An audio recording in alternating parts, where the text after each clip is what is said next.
you just mentioned 22-19. Yes. Which, for the Indians of late, that doesn't seem like it's very good. And then you take a look at what Terry Francona's teams have done early on. It actually is very good. I mean, let's take a look to see how it compares.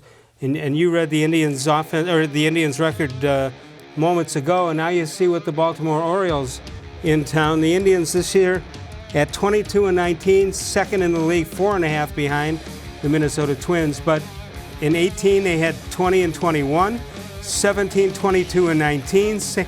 Same thing in 2016, 2015, it was 18-23. And then 19-22, that was in 14. And in 13, his first year here, 24-17. So they haven't broken the bank in the first part of the season. Right, but the concern is the GB, the games back, because you see 4.5 games back is not, easy. That's not. I mean, it's early. It's still early in the season, but 4.5 is a little bit uncomfortable, I would say. Minnesota is legit, I believe, and they will be around for the remainder of the season. Well, I think what you're saying is Minnesota, which I didn't think, and maybe a lot of the experts didn't think, that they wouldn't go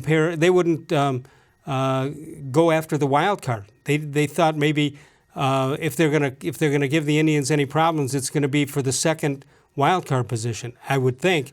But now all of a sudden, it looks like they can hit. I don't think they can pitch well enough. That's the thing. Well, but I've always believed, Les, that in the American League, a good offense can carry an average pitching staff. Maybe not all the way to the World Series. Because of the DH? But it could get you through the regular season because you need to score. And here's what the Twins have shown early in the season. They can hit home runs. By my count, they entered today with 76 home runs. And the Cleveland Indians had 41 in one fewer game. So the Twins in one more game have hit 35 more homers than the Indians. That's almost hard. It is hard to believe. How about the triples? Well, yeah, we have that stat. I grabbed this graphic when the Indians had played their 39th game or 38th game. They have not had a triple all season, and we got that confirmed by our great studio control.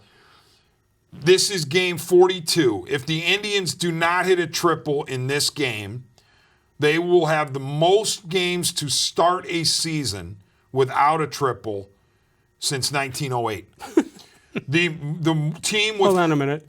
Since 1908... No, hold on. I'll be right with you. Okay, I'm with you. Yeah, since 1908, the San Francisco Giants of 1982 opened their season with 41 consecutive triple-less games. I'm going to be honest. The Indians will have 42 if they don't hit a triple. I've heard the radio announcers of the Indians, Jim Rosenhaus, and of course Tom Hamilton, Matt Underwood, and Rick Manning.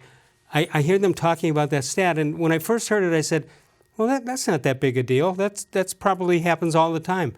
And look at it happens twice in the last 110 years. Yeah, it's and I think you've had. Underneath that, you had the, when I'm looking at it here, the Giants with 41, then it was the Marlins of this year. So maybe the Marlins, I don't know if the Marlins have a triple. And I don't know how many games the Marlins have played, but they're also listed with the Indians. And then the Expos of 1973 opened with 38 straight games. Nice. It's a little odd because you have some speed in this lineup. Lindor, Ramirez, so you would think you'd have a triple by now. You'd think you'd have a triple from Kipnis. Finding Kipnis a gap. a little bit, yeah.